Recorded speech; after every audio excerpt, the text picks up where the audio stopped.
Third World Cinema Club. Alright. I guess pag-usapan natin yung period ni Sir Peke. While he's making movies, he was also participating in yung Negros Film Workshops. Yeah, until I think 2010. Tapos okay. Yes. Yung Negros summer workshop, sinet up ni Peke nung early days of 1990. Pinaplano na niya yan. Nagsushooting pa lang kami ng Cebu noon, yung Cebu series. Binabanggit na niya sa amin kasi merong isang event sa sa Negros na nangyari noon. In honor ng Negros yung kanilang mga artists. So they brought them together, they gave them wreath, trophies, ganyan. Basta the artists were honored. Tapos nag-uusap-usap sila na what can we do to us as artists to contribute. As one of the ideas was, Peke, why don't you have workshops here, ganyan. So Peke started thinking about it. Tapos sabi niya, we have enough resources, we have the human resources. So tignan natin, sabi niya, I'll check out muna how many pledges I can get from the people, from our friends. So yun, sina Tats Manahan to teach, ano tinuro ni Tats? Alam ko, estudyante ko doon production designer yan si Tats. Production design. Oh yeah, she taught production design. Tapos siyempre si Don Escudero, ganyan. Tapos si Mario Tagiwalo for the acting exercises, for the acting workshops. So ang dami na namin pledges from our own resources pa lang. Tapos kinausap ni Peke si Brother Gus Buker, Lasal brother, if they would host an annual summer workshop.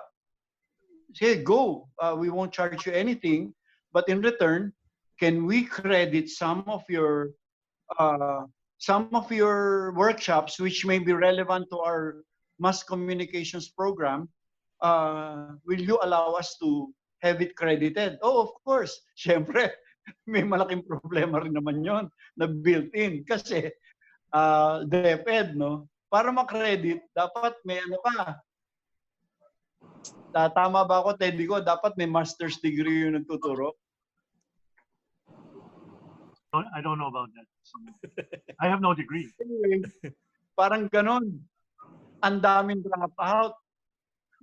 Isa man human resources namin na magtuturo, mahirap yata po i-credit yan, Brother Gus. Kasi yung nagtuturo po niyan, taga-UP Diliman, pero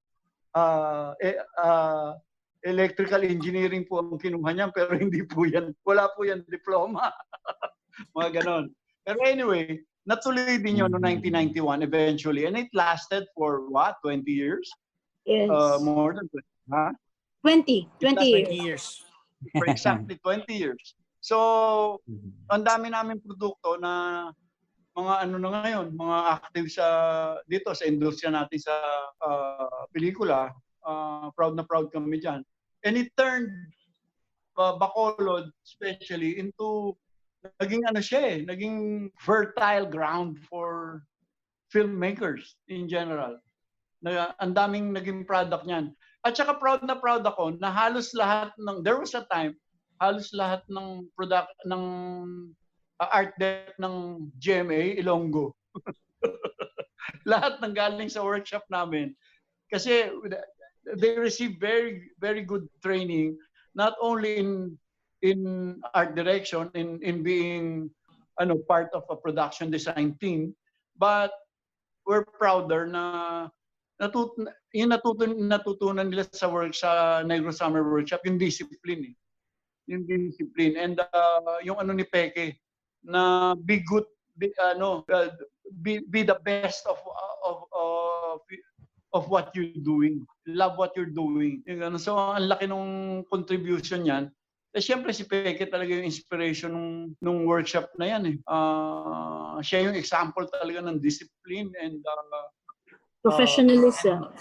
curiosity and experimenting and improvising. And playing. Yan ang mga natutunan namin doon eh. Yes. Oo. Yan.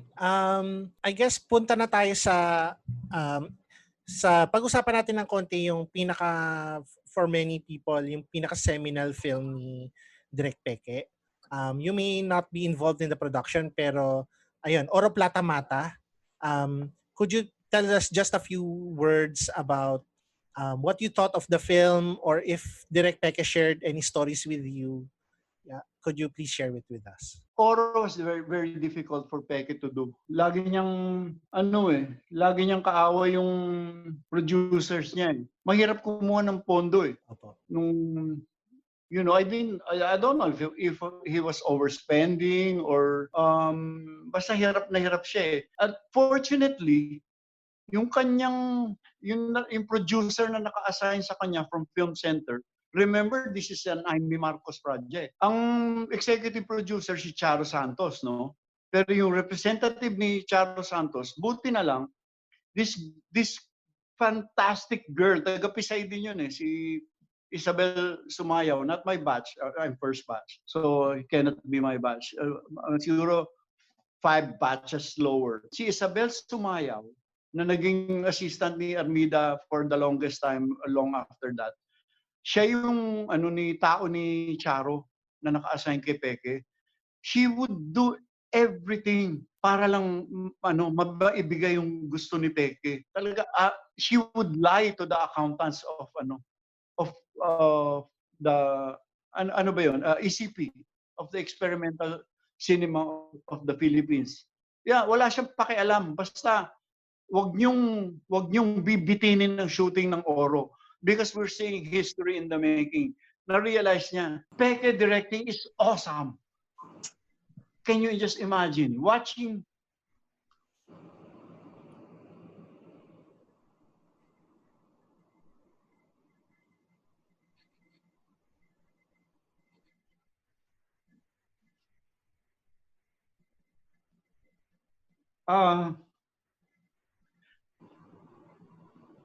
Sorry. Nakikita naman ng lahat ng tao eh. Genius at work. Tapos pinapahirapan siya ng ECP sa pagkuha ng pondo. Pero loko to si Isabel. Ito outlaw talaga. Nag-authorize siya ng ginagamit niya yung papel na meron ako noon eh, yung pinirmahan ni Amy. Walang nakasulat, bond paper, Office of the President, Film Center, Experimental Cinema of the Philippines. Ano ba title ni Amy? Chairman? Basta may pirma siya. In pen. In black pen. Pero pwede mo i-type kahit na anong gusto mo. Because I was holding a half ream of that when we were producing Misteryo sa Tuwa. Meron din nun si Isabel. So, at any one time, pwede siya mag-demand ng kahit na ano sa Armed Forces. Sa Air Force, ilang beses niyang pinalipad yung C-130 para magdala ng maliit na bagay sa Negros. Ganun. Siya, rebel, criminal si Isabel Sumayaw in service of this great film. She knew it was going to be a great film. Grabe. Tapos, yung unlocking, sabihin na natin magkanong budget ng nung panahon na yun, napakalaki na ng 5 million eh. I think on record, mas maliit pa sa 5 million ng budget ng Oro Plata Mata. Pero what you cannot count, what you cannot figure out kung magkano yung contribution yung mga tao ng Bacolod, especially the rich, yes, who contributed not only their presence but their jewelry, their antique clothes. Lahat yan donated. Hindi naman nagbayad, hindi naman ni-rent yung mga yan eh. Talagang pag-aari yan ng mga those are heirloom properties of the old families of Bacolod. Talagang they really supported the project. They really supported Peke. Ang laki ng contribution ng Bacolod community. Not only of the rich, of course, yung buong Bacolod community, the whole theater community of Bacolod was involved in in the making of Oro. And it's interesting to note that while Peke was directing Oro Plata Mata, I was not even in showbiz. I was a production manager of this World Executives Digest that looks like Reader's Digest, but it's for businessmen, that was produced in the Philippines but was printed in Hong Kong. Hindi ako taga-showbiz. Ako lang yung taong bahay dun sa compound nila Peke because that's where I was living. Pero lagi silang wala. Nasa Bacolod sila, nagsushoot ng Oro. Ang madalas lang umuwi, si Jaime Fabricas, every now and then, kasi may program si Metro Magazine yata yun. May program si Jaime that he had to go back every week. Pero halos ako lang ang tao doon dahil sila Roy La Chica, sila Ronnie Lazaro who used to live there. Nagpunta lahat nasa shooting ng Oro. But I wasn't involved at all. Hindi pa ako taga-showbiz noon. Yung Oro, ano yun story by Direk Peke. Yung sister niya, si Miss Chita Castillo, tsaka si Mario Tagiwalo. Si Mario. And this is actually based sa story ng family ni Direk Peke, ng mom niya. Yung storya na yan, yung nangyari na, ang original title ng Oro, sabi ni Direk Peke, was The Jungle Story. Yun ang unang original, yung title ng Oro. And because, yun na nga, from their ancestral homes, from their haciendas, they needed to go to the jungle na pinatayo nila sa mga, ano tawag dun kina Abo de la Cruz, yung, inkargado, na pinatayo sa mga inkargado nila. So, yun, ang story ng Oro is based on Direk Peke's mom's story during the war. So, yun. And I was grade 4 when it was shown. And siya, for adults only. Hindi kami makapasok ng sinihan. I only saw it nung naka-college na ako. And kilala ko na si Direk Peke nun. And for me talaga, it's the best Pinoy movie talaga. Ganda, sobra. Kahit paulit-ulit mong panoorin, hindi ka talagang magsasawa. Sarap panoorin paulit-ulit. Yung kahit ang haba niya, okay lang. Yung talagang hindi ka magsasawang panoorin. For me, it's the best Pinoy film, Oro. Sir Teddy, kayo po, your thoughts on Oro Plata Mata? Yeah, thank you for your question. Because I was there during the very, very first screening of Oro Plata Mata at the Manila Film Center. No? Yung first public screening na hindi siya talagang public talagang preview pa siya. The film was 3.5 hours. Ngayon ba yung cut ngayon is 3.5 hours ba? I think yung rest. Yes, so 3.5. Yes. 15 minutes yata, Ted. Yeah. 3:50. So basically, Teddy, that's it until now. Until now. Yeah. Oo. And I remember, these were maraming film buffs na nandoon, no? And I remember talagang yung first screening, no? Hindi pa public screening ito, just ECP screening, kind of a preview. People were just awed, no? God, I mean, we've never done this kind of film. Kaya natin yung ganung klaseng scale, no? It had an epic quality, and I think up to now it stands, no? It has stood the test of time. Imagine napanood namin yan yung first screening, 82, no? 83. Huh? 83. No. No? I remember it was December 82 or January 83. Kasi it was in the Manila International Film Festival January 83. No? So December 82 pinalabas siya. Yeah, yung private screening lang para sa amin. Because I was at ECP also, I was doing another project. No? Nandun ka pala. Yeah, I organized. I was part of the Jerry De Leon retrospective, which was organized by ECP, because he was just proclaimed recent national artist. We were awed, no? We were also awed, and dami mga film buffs dyan I can name nandiyan si Edto Bagnot, there were 1 or 2 Manunores and all that. Really, we were so. I mean, it's not impressed. We were awed, no? And may complaint lang yung sa ending na yung sa last part ang haba-haba, no? Puro putukan na ganun. But it has stood the test of time. It's 1982 yan. It's now 2020. Wow. So I think the verdict is it's a real Filipino film classic. We can all be proud of.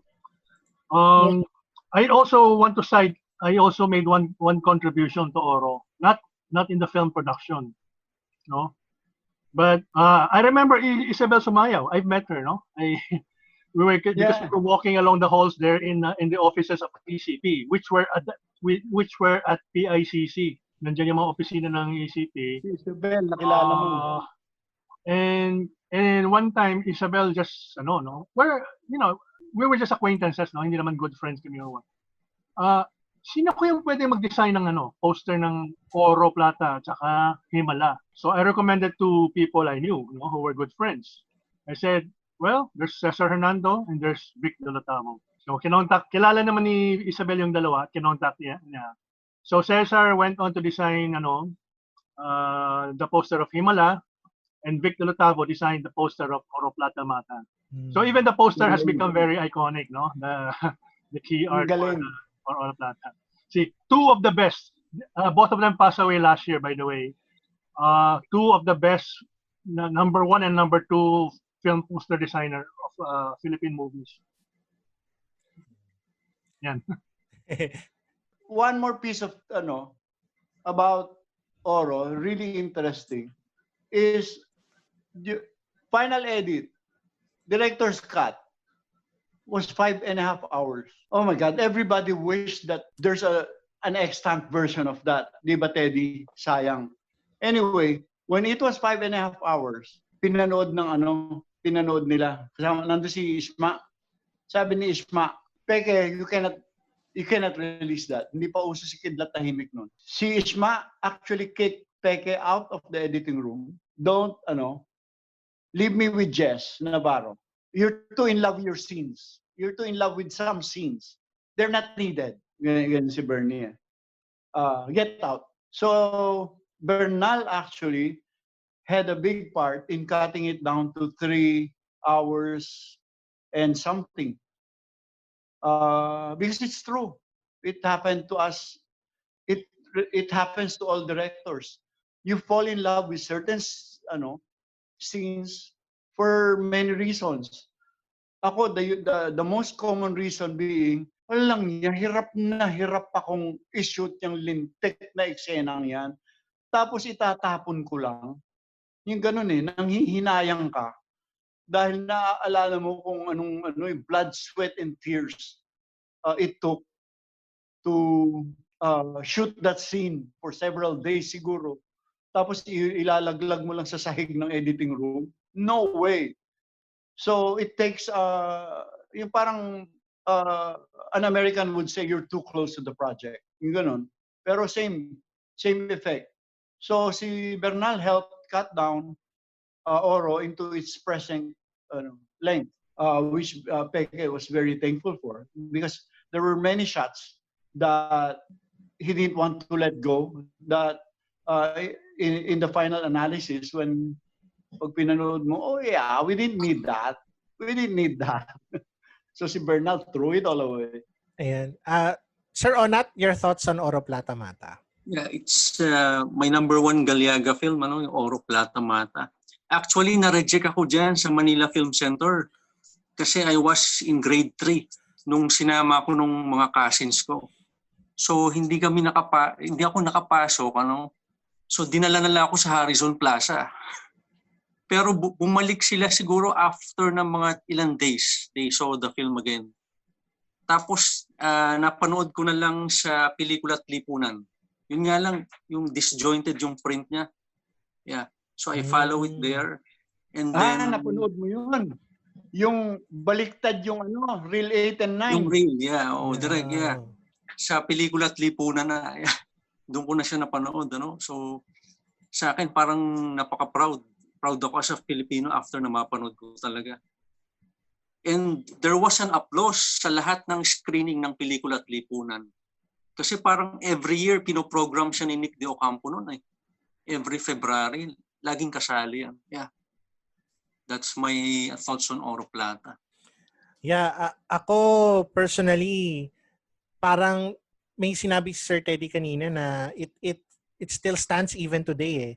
And And given recent events, kasi for me, yung matagal ko na rin kasing napanood yung Oro Plata.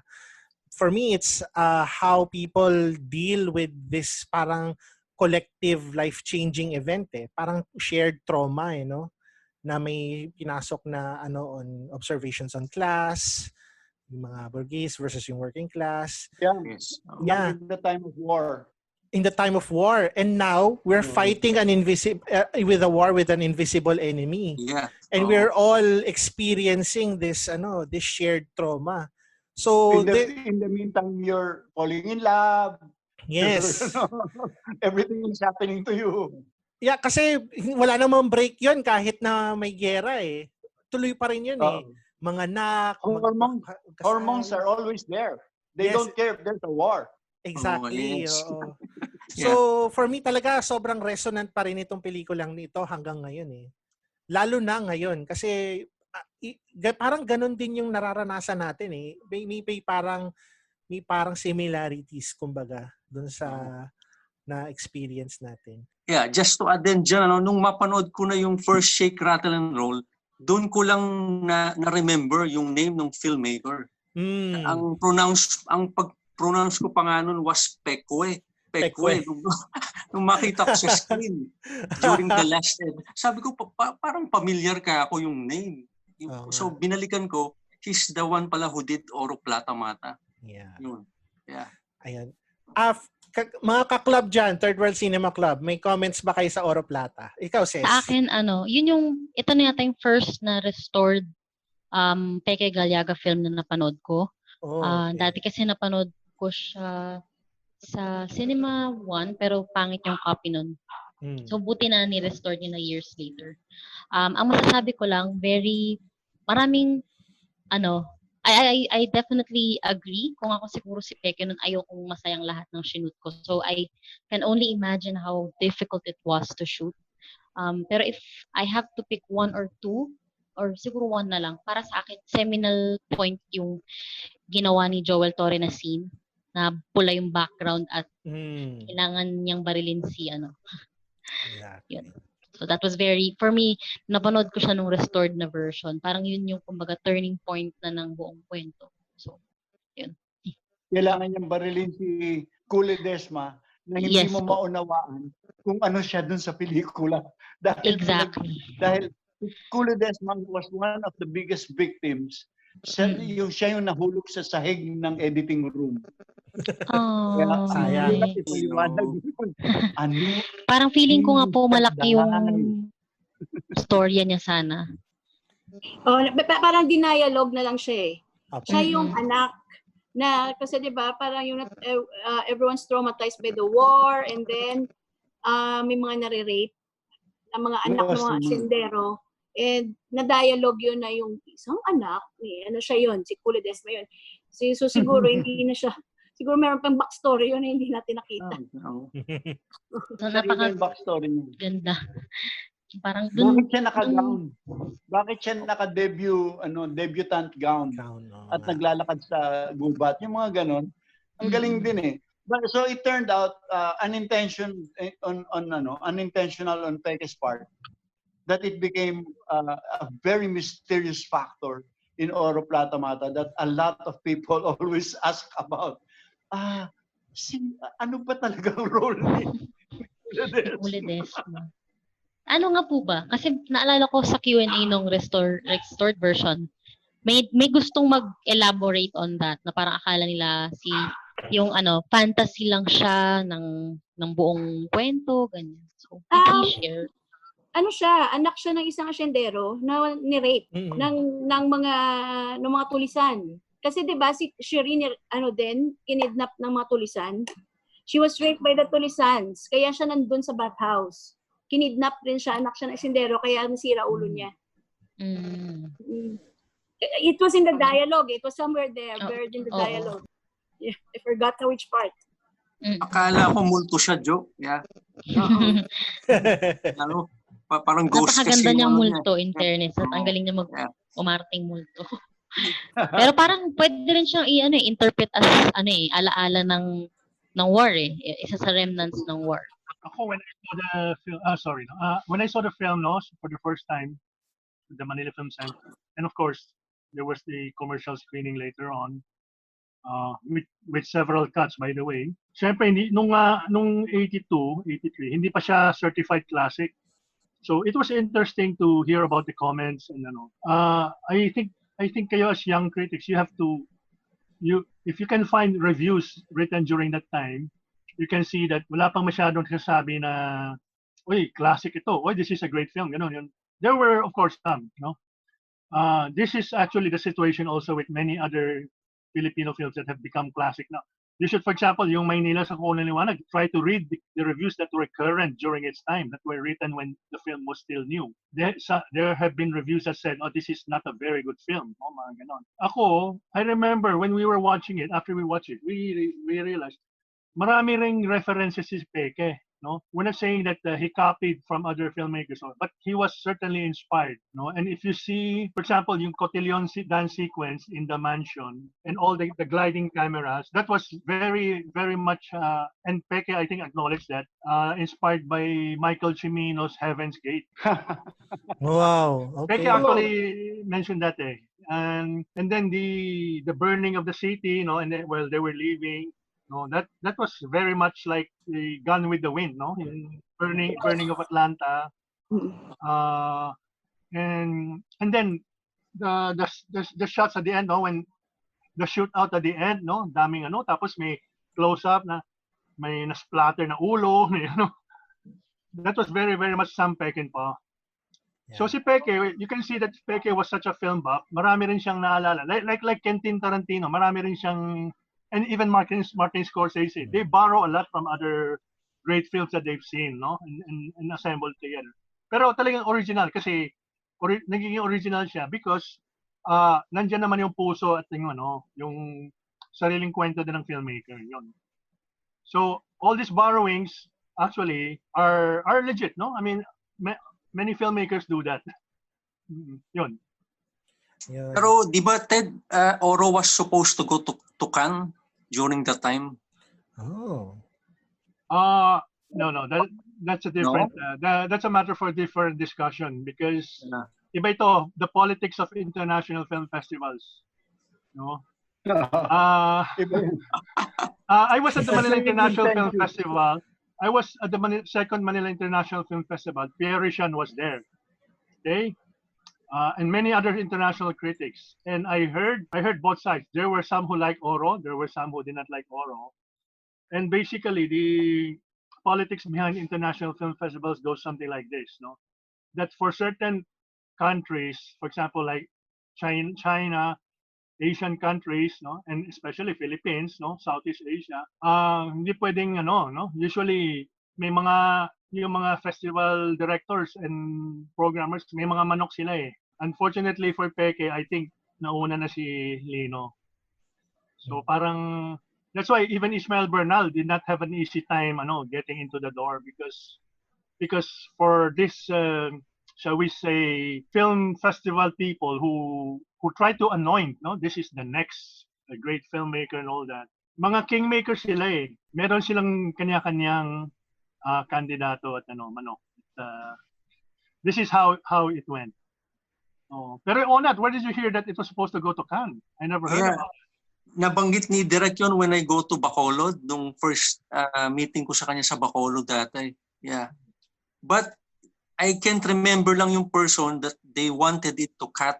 So yun, hindi siya pumayag doon. It could have been Pierre Richan. It could have been Pierre Richan because he was in Manila International Film Festival in 1983. In 83, yeah. Most likely. Yeah, so parang sa kanya, take it or leave it. Hindi niya, ayaw niyang putulan yung film. But it was invited, I think maybe because of this critic, Elliot Stein, it was invited to Chicago International Film Fest. Yeah, Chicago, yeah. Diba? Any more thoughts, guys? Do you want Jim, ikaw, your thoughts on Oro Plata? I believe it's a masterpiece, yung Oro Plata Mata. And ang maganda kasi dito, sabay sila with Himala. Kasi for me, yung tumatak na I could say greatest film or Filipino films of all time, Himala and Oro Plata Mata. Kasama na dun yung Biyaya ng Lupa. And then from the opening scene pa lang, di ba na continuous shot, And then, yun nga, the burning na reminds me of Gone with the Wind, until sa pinakita na yung horrors of war, which kinda resembles sa Come and See. Although mas nauna yung Oro Plata Mata, talagang humanga ako na, ay, war epic itong film. Kahit mahaba siya, interesting siya, saka glued ka dun sa film eh. Saka during that time or dun sa scene na dineclare na ni Mitch Valdez na mga Hapon, ramdam mo na yung tension ng film kahit wala pa yung talagang putukan which happened or yung mga barilan which happened to the end, di ba? Maganda talaga yung pagkakagawa ng Oro Plata Mata. Ayan.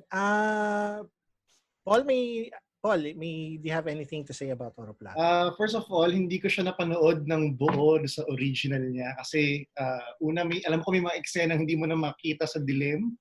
And at the same time, I'm very lucky na nakita ko na siya ng buong 3 hour, 15 minutes do sa restored version. Although I'm not sure kung ano yung nawawala dun sa aspect ratio ng restored version. No? But anyway, hindi ko makakalimutan tuloy yung paulit-ulit na pagsasabi ng Estrella habang nakatingin si Joel Torres sa kalangitan. At parang ang ganda-ganda kasi at that time, well, of course, the characters are still young. Si Cherry, si Sandy Andulong, and si Joel Torres. And it resonates hanggang doon sa Magic Temple niya. And hindi ko lang kung medyo far-fetched na po. No?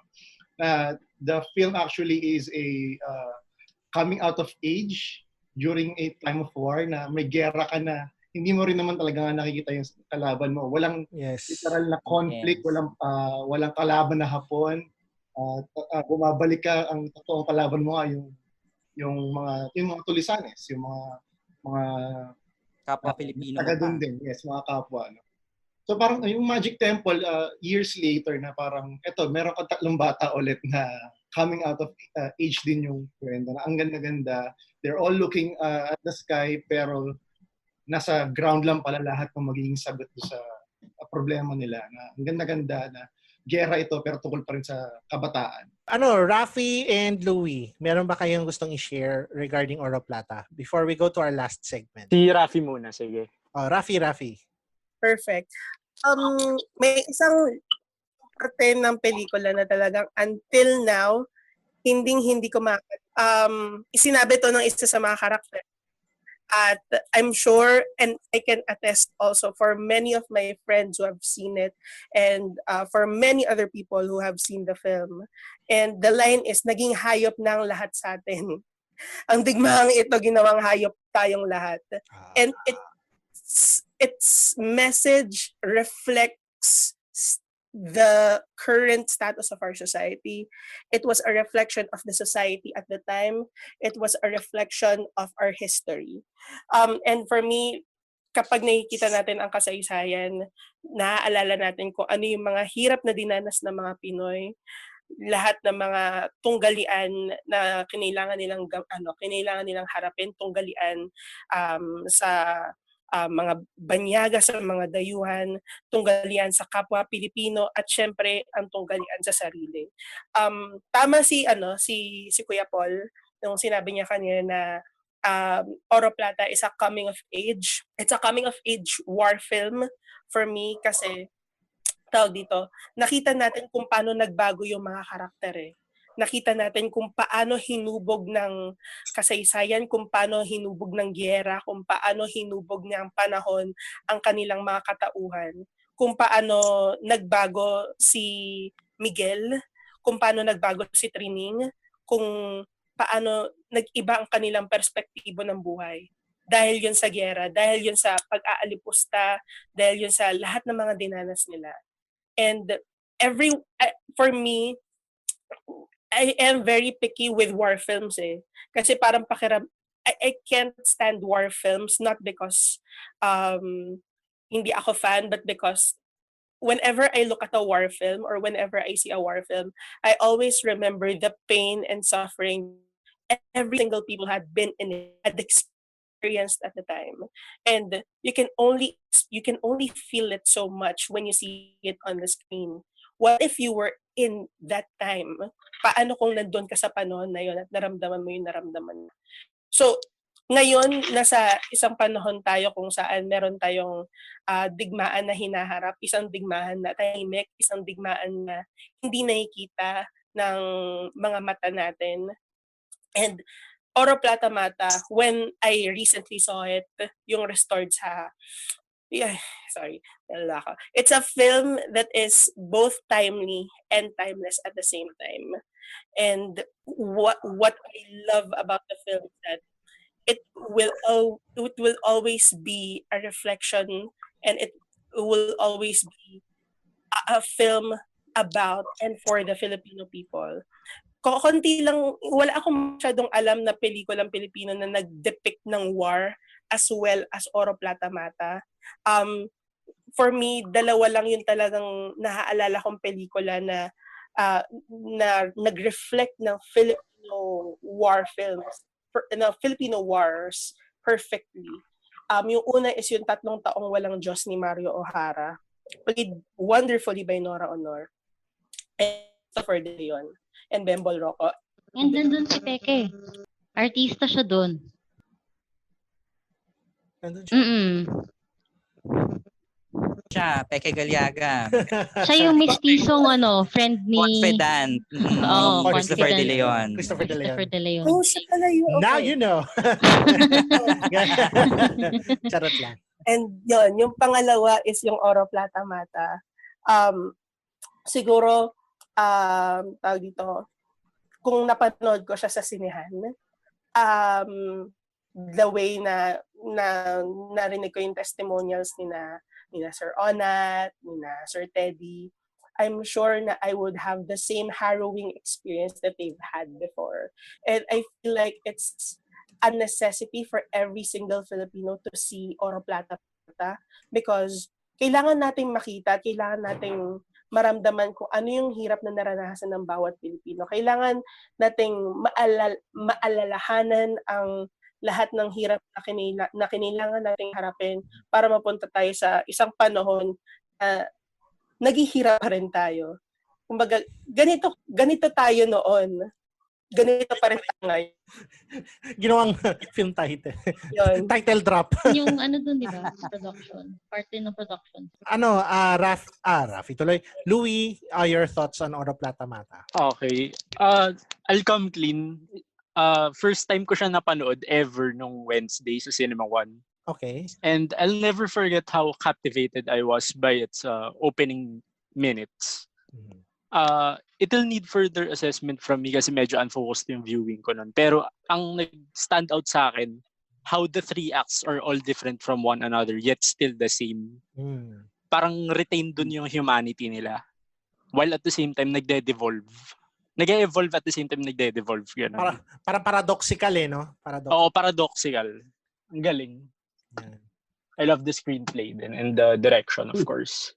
Masterful. Sobra. Ayan. So, we're quickly coming to an end for our episode. Thank you so much, everyone. Direk Lori, Ma'am Jo, Sir Teddy, Sir Onat. Super thank you for joining us. Thank you po. You are welcome to visit us anytime. Chika-chika lang tayo about movies. Ganun. Sure. Thanks for inviting us. Sarap yung kausap. Gusto ko kayong makilala at makausap live. Ano Sir Teddy? Ay, sorry. Hindi, kasi hindi masyado nakapag-usapan eh. yung isang malaking advocacy ni Direk Peke yes, was regional cinema. Oh yes, definitely. In fact, he was one of the pillars. The first 2 editions of Cinema Region, which were held in the CCP. He was there. He lent their foundation, Crossing Negros Cultural Foundation, to be the conduit and proponent for the project. Yes. And he was there. He attended and he held court during, and he met all the filmmakers. And I think 3 of the subsequent Cinema Regions he also attended. And he's given talks in Davao, in Cebu, aside from in Bacolod, of course. No? Iloilo. Yeah. In Baguio. In Baguio, if regional cinema is flourishing and is growing, Peke Galiaga is one reason. He's inspired so many filmmakers, not just in Metro Manila, but all over the Philippines. Yes. Yeah. In fact, the last movie he co-directed with Direk Lori was a short film in Ilonggo called Tabang, which means help. It was entirely shot in Bacolod and it was shown in Cinema Region. That was the last film he directed. Yung short film na yun. It was a horror Short film. Yeah. Yeah. Well, actually, yan ang hindi ninyo alam. Peke made at least 6 short films. No? Yeah. One of them is a documentary on Botang Francisco, 40 minutes. It's available at the Ayala Museum website, no? About Botong. And the earliest Bahay short, Film Museum. even before he made Oro Plata Mata, he already directed a short film in 1968 called Up, Up and Away, starring Ben Cab. Yes. No. Thank you sa information, Sir Teddy. Next time we can he's made about 6 short films. He even made one video art installation shot on 3 screens in 2003, which was presented at the art fair. Yeah. Could I ask for the names of the short films para pwede nating ilagay sa sa description dito sa description nitong episode, and where we can find them din. Yeah, okay. Third World Cinema Club. Punta na tayo sa, I guess, final thoughts. Just, umpisa muna tayo sa atin, yung mga Third World Cinema Club. A few short words about what Direk Peke meant to you and how he influenced your life. Yan. Tapos, each one of the guests. So, si Sir Teddy, Sir Onat, si Ma'am Jo, tapos hulihin natin si Direk Lori Reyes. Sa just a few words about Direk Peke. So ako I guess ako muna. Start muna sa akin. Ayan. I've been writing about films for 15 years na. 15 years na yung blog ko. And one of the first Filipino actually the first Filipino film I reviewed on my blog was Direk Peke's Pinoy Blonde. So dati pa lang he was the kind of director to me who would make something na hindi ko ina-expect, something out of the blue, na he used genre and his parang filmmaking parang mastery to make something to make magic. Na sa akin kasi nung una ko nakita si Direk Peke, parang mukha siyang wizard, pero parang in a way mukha talagang wizard siya eh. Parang movie wizard siya. He made magic with his movies. So, yun, he although yun nga, maraming napakagaling na Filipino directors, he's one of the Filipino directors that influenced a lot kung ano yung mga pinanood ko for the subsequent 15 years na pagsusulat ko. And ayun, yung pagka-form nung aking blog. Yun lang. Sino gustong sumunod, guys, sa Third World Cinema Club? Ayan, Paul. Si Direk Peke Galiaga yung isa sa mga natatakot akong panoorin. Even at my age, isa siya yung gusto kong huli kong papanoorin. There's this fear kasi baka hindi ko ma-gets, hindi ko maintindihan agad yung gusto niyang sabihin. Kasi alam ko, rolling epic, Oro Plata Mata, alam ko agad na ang grande siya. No? At the same time, pati yung kanyang mga pambata na films, hindi ko gets yung sarili kong bakit hindi ko siya papanoorin agad. There's always this fear kasi alam kong importante siya. So, ganun kalaki si Peke Galiaga for me as a nagsusulat ako sa film. So, parang napakagaling niya. Ses, ikaw naman, your thoughts.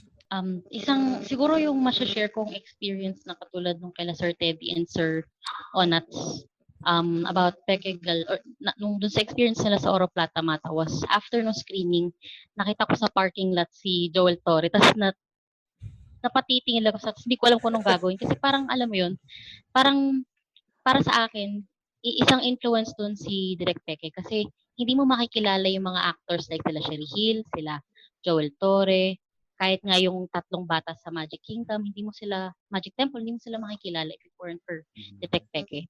So, I believe in his power of making everyone collaborative. Kagaya po nung shinare nyo kanina, Direk Lore and Direk Joe, napakagandang marinig from behind the scenes na ganun ka powerful yung effect niya on the crew para maganda yung result. So, in turn, for me as a film viewer, as a film writer, I think nakita ko rin siya sa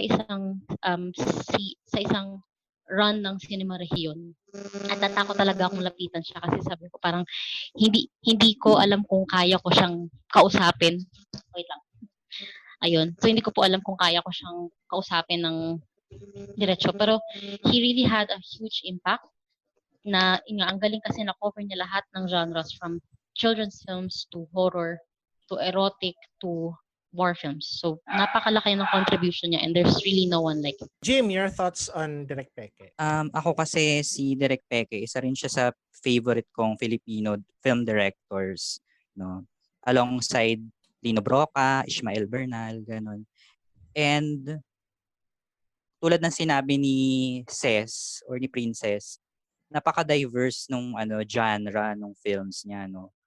Starting from a war epic, Oro Plata Mata, erotic dramas like Scorpionites, Virgin Forest, horror film Shake, Rattle and Roll, Aswang, Tiyanak, Sa Piling ng Aswang, and child-friendly adventure films like Magic Temple and Magic Kingdom. So, grabe, as in, napakagaling niyang direktor kasi hindi siya yung nakahunlang sa isang genre. Saka iba yung experience watching his films. Kasi before ako yung maging film reviewer, film enthusiast muna ako. So, nung una na mapanood mo yung pelikula niya, kasi bata, Magic Temple, and then high school, college, ayan na yung mga Scorpionites, diba, and Oro Plata Mata. Talagang amazed ako dun sa filmmaking niya. Ayun. Rafi, ikaw naman, your thoughts on Direk Peke? Ayun, testimonial to very, very slight. Nung college ako, yung talagang first time na nag-foray ako sa pag-discover ng Filipino films. And at the same time, yun yung first time na talagang nag-try ako mag-dig deep sa mga iba't iba pang klase ng pelikula beyond sa mga nakikita natin sa mga TV tsaka sa mga movie screen. Nag-aaral po kasi ako dati sa PNU, sa Philippine Normal University, which is malapit sa Luneta, malapit sa Adamson. At nung sometime in 2015 or 2016, may isang maliit na teatro doon na tinayo. And it's become a home to me, a second home, kasi doon ako madalas araw-araw. Doon lang ako tumatambay, doon sa library doon, which is yung Cinematheque Center, Manila.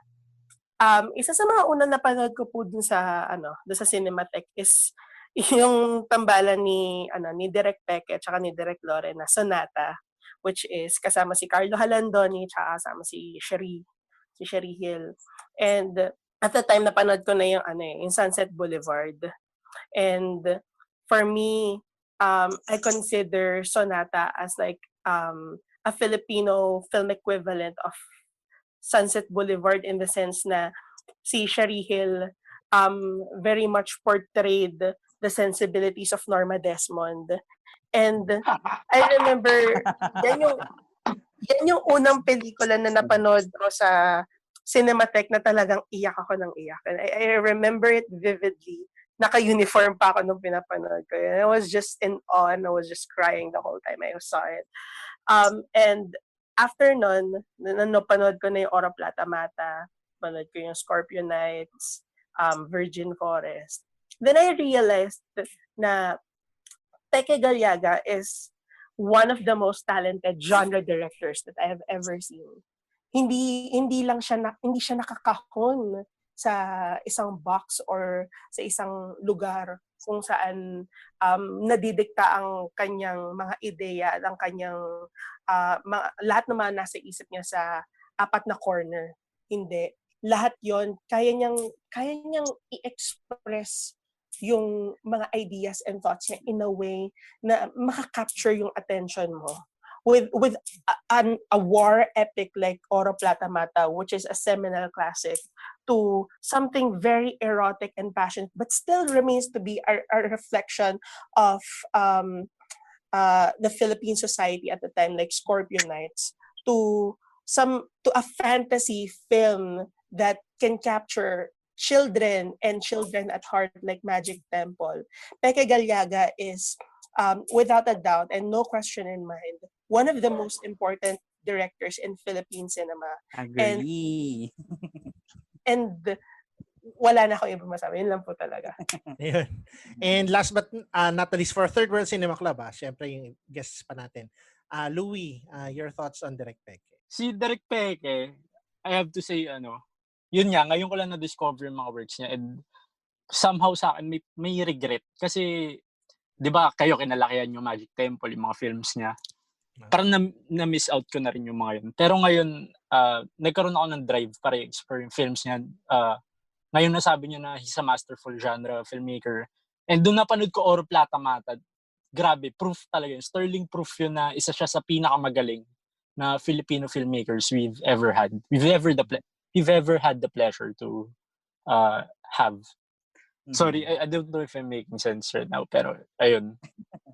Tapos, ayun nga, sobrang captivated ako sa Oro Plata Mata na he's able to strike in you a sense of wonder, a sense of fear, a sense of dread. Basta halo-halo yung emotions. And I'm sure na mararamdaman ko yun sa mga other films na napapanoorin ko in the coming days.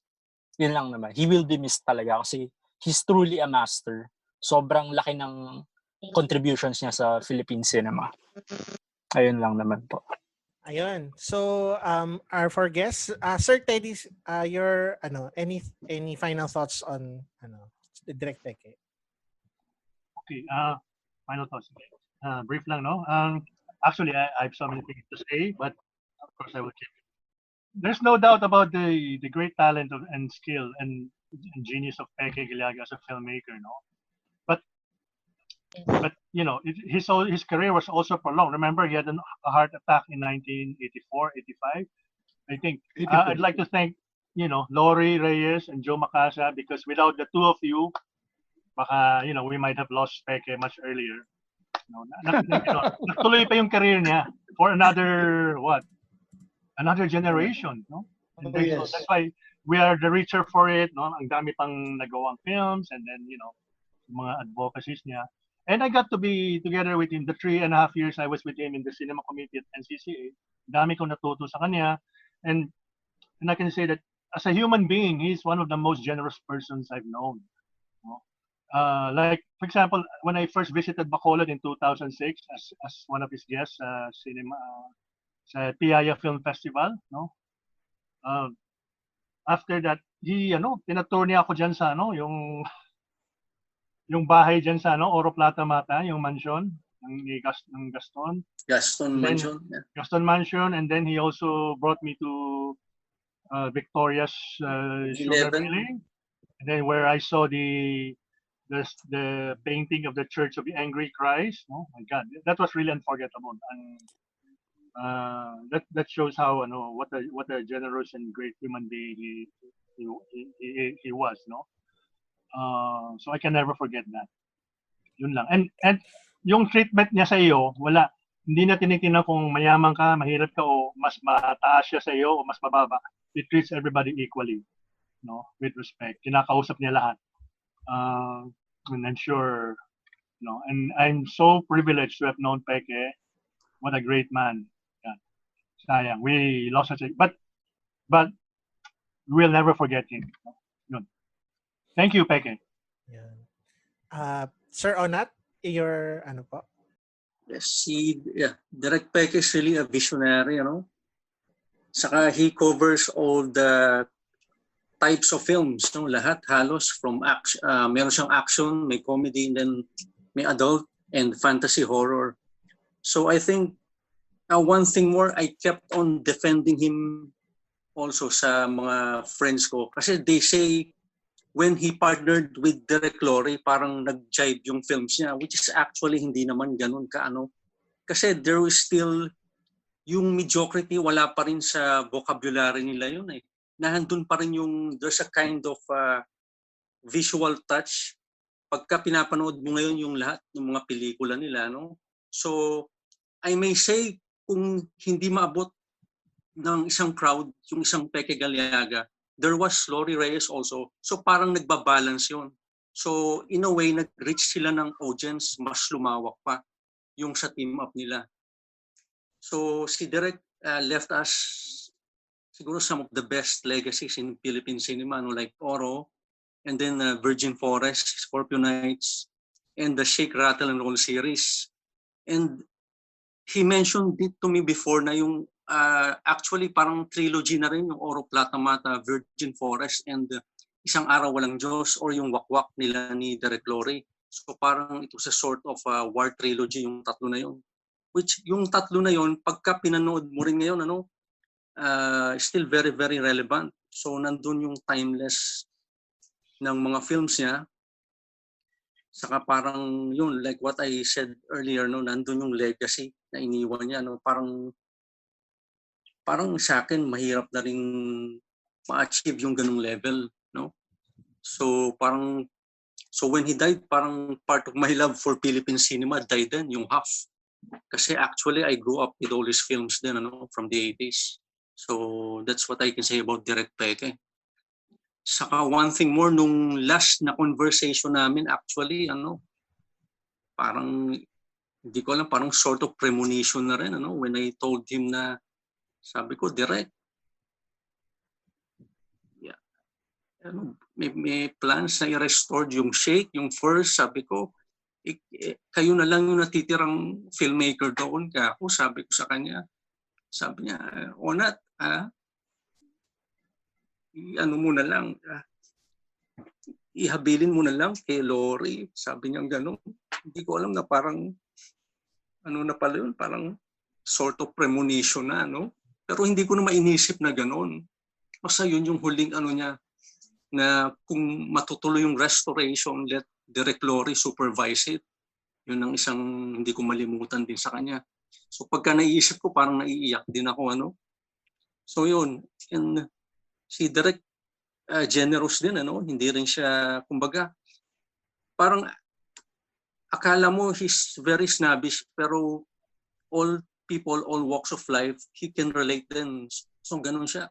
So I think talagang mamimiss siya ng gusto sa mga friends niya, other family niya, and all those he has given his talent sa Philippine cinema. Yeah. Yan. Thank you, Sir Onat. Ma'am Jo, kayo naman po. When you work with Direk Peke, kahit matagal na kayong magkasama, I've been with them for like 25 years and 25, 26 years. And kahit matagal na kayong magkasama, the knowledge and the learning are endless. You will never stop learning from him. Every project, there's something new, there's something fresh na binibigay niya na input na talagang you'll be in awe. When we were doing Sa Piling ng Aswang, pinagtatawanan ako ni Maricel Soriano. Kasi every time nasa set na and it's blocking and he's directing, laging sinasabi ni Maricel, ayan ka na naman, nakanganga ka na naman. Kasi nakaganon talaga ako, nakanganga talaga ako. Talagang, you really pay attention. Kasi every time he directs, talagang nasusurprise ka. Yung galing. Hindi, naisip niya yun. Ang ganda, ang galing. Ganyan, talagang you'll be in awe. And another thing that I will miss about him is doing pre-prods with him. Ibang klase siya mag-pre-prod. Yung pre-production that's his favorite part, pre-production. Yung preparation, that's why he hates it, yung mga madaliang project. Yung, Sonata, we shot April of 2013. December pa lang pini-pre-prod na namin. Ganun siya mag-pre-prod, lahat. And then pinupuntahan niya lahat, photo shoot, printing of the materials, tinitignan niya, pinag-aaralan niya yung mga kanta, lahat ng songs, playlist, he creates them talagang, and he collaborates with everybody involved in the set. Wala, sabi nga, somebody mentioned, wala siyang pinipiling tao. Every opinion, every suggestion count. Kahit sino ka pa sa set, papakinggan ka niya. Of course, hindi naman niya pero of course, he has this decision to say na, no, that will not work. well, maybe we'll try, but let's see. But that's not the direction we want. Pero pag tumpak, thank you. That's a good idea. Gaganon talaga siya. Whoever you are, doesn't matter who you are, pero kapag you give him something substantial talaga to use, talagang he will acknowledge you, will credit you, ganun siya. He knows how to point out small victories even. Kinuha mo siya, nagtimpla ka ng napakasarap na Milo. Talagang i-announce niya yun for everyone to hear. This guy here, he makes the best Milo. Ganun siyang klaseng tao. Parang siya is larger than life. Kaya ang hirap niyang kalimutan eh. And siguro, one of the things that I learned from him that I will never ever forget also in my work is he treated everyone like artists. And that's what he always emphasized. We are all artists here. Even when he talks to mga bit players, hindi ka extra. Hindi ka dito kapitbahay lang with outlines. Hindi. We are all artists here. Kaya kayo nakukuha ng camera kasi importante kayo. Ganun siya. And like what he always said in our workshop, as artists, we all must learn how to play. And sabi niya, when I say play, hindi play na, laro-laro lang pala to. So, ano to? Walang kwenta tong ginagawa natin. No, when you play, di ba, when you play with, sabi nga niya, this is all him talking, I'm just quoting him, na when you play with your video games, you play and you're willing to kill and die for your character when you're doing RPG games, di ba? And that's, playing is serious. And that when you play, you put your heart and your soul in what you do. And in effect, you enjoy and love what you're doing. And yun ang natutunan ko sa kanya na kaya hit na hit niya yung term na racket. Yung pahingi naman ng racket, pag narinig na yan, aawahin ka talaga niyan, racket? Trabaho ko, racket mo lang? No way. Ganun talaga siya. Kaya hit na hit niya yung term na racket. And that's why kami din, we never use that term kasi sa kanya walang racket. And you know, every day, I don't know, ang daming new normal. Itong, the way we talk now, nag-zoom tayo. Lahat ng mga pagkain natin, dinideliver na lang. And another new normal na kailangan namin i-adjust now is doing projects without him. And that's the hardest new normal for us, Direct Lori. Yan. Thank you. Thank you, Ma'am Jo. So finally, Direct Lori, your final thoughts or your thoughts on Direct Peke, what he meant to you. Yung sinabi ni Teddy ko, si Teddy was really spot on. One of the greatest traits of Peke talaga as a person is, that's what you remember him for, is generosity.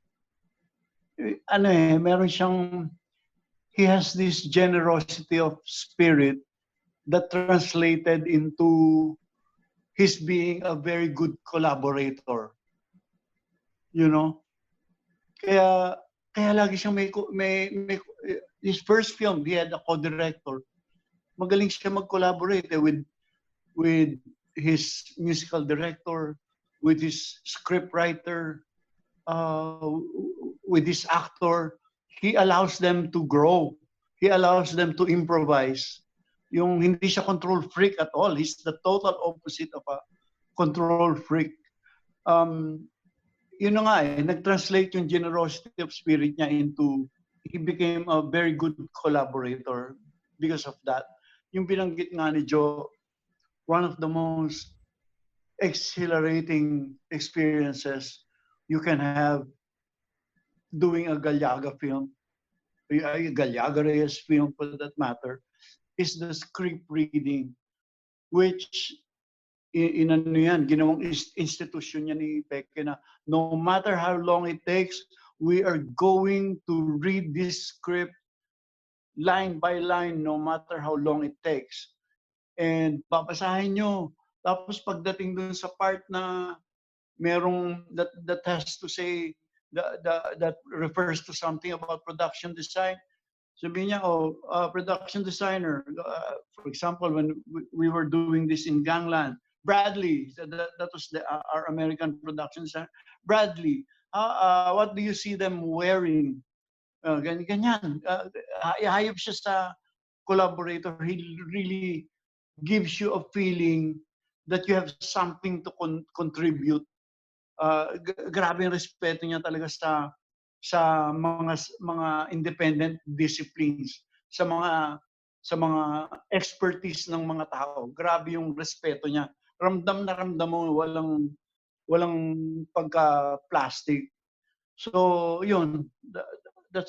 Yun ang talagang isang natutunan ko sa kanya, na I learned to be a good collaborator too. Basically because of him. Tapos yun nga, binanggit din ni Joe ang galing niya doon, praising people in public. It gives them such a boost. At the same time, ramdam mo na walang kaplastikan yung ginagawa ni Peke na announcing that you did this thing and you were really good at it. And he wants everybody to know that you were really good at something that you did a while ago. Yung ganun, that mga small things like that have inspired a lot of people. So, yun, may mga director na naging director dahil kay Direk Peke. At siguro marami pang uusbong dyan sa mga mas batang naging estudyante namin, naging estudyante ni Peke, na I'm sure marami nakasagap dyan ng mga tamang lessons na sana maging mga aktibo silang miyembro ng industriya natin sa future, mga director, mga manunulat, para hindi naman mamamatay yung memory ni Peke forever. Tapos yun, totoo yun, sinabi ni, yan ang lecture, yan ang speech ni Peke sa mga, pag meron kayong crowd of 100, na hindi kayo mga extra dito. Siyempre, hirap na hirap si Peke mag-Tagalog, no? But he will really try. Hindi kayo, walang extra dito. Lahat tayo artista. Pag isa, hindi alam yung ginagawa, mali yung ginagawa, sira yung buong eksena. It takes only one guy to destroy the scene. So, isipin nyo, hindi kayo extra dito. Hindi kayo crowd. Artista tayong lahat. Yan ang hindi mo makakalimutan tungkol kay Peke. So, yun, sana maraming magtuloy ng kanyang tradition of being that generous as a person and that kind of generosity as an artist, na walang pinagdadamot, na all the time naghahanap ng opportunity para makapagturo, para meron talagang mga tao na gano'n na nagiging kahit mga simpleng moments, simpleng mga pangyayari sa shooting or sa pre-prod, ginagawa nilang opportunity for learning para sa mga taong nakapaligid sa kanila. Kaya napakarami mong matututunan kay Peke. Ako, ilang taon ko nang kasama si Peke. Araw-araw may natututunan pa rin ako sa kanya. Hanggang nawala na lang siya, siyempre. Pero ganung klaseng tao siya. So, yun.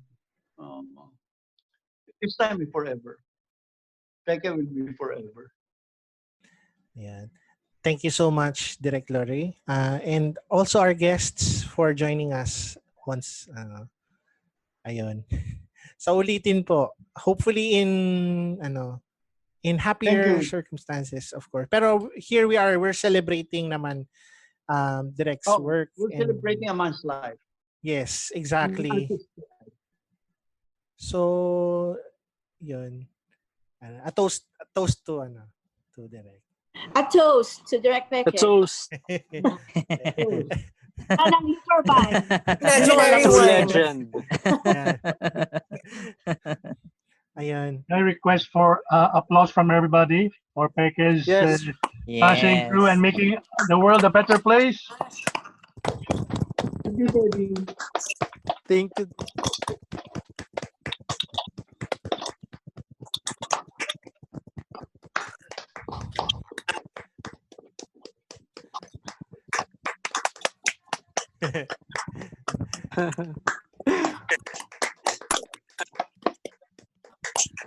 So guys, thank you so much again. Thank you. Thank you. Thank you very much. Thank you very much Kung may po. projects kayo, no, don't hesitate to, call us. May mga projects kayo dyan. Magic Pag, Land. pag makakapasok na ulit tayo ng sinehan, let's all see each other at Yes. the Magic Land Yes. screening. Yes. Yes. Definitely. Sige po. We should all be there. Kita-kits po Ay. tayo. Marami pong nag-comment pala sa video. If I can just say, they just said, hello, Doc, Direct Lori Reyes and Direct Joe, na-miss po namin kayo.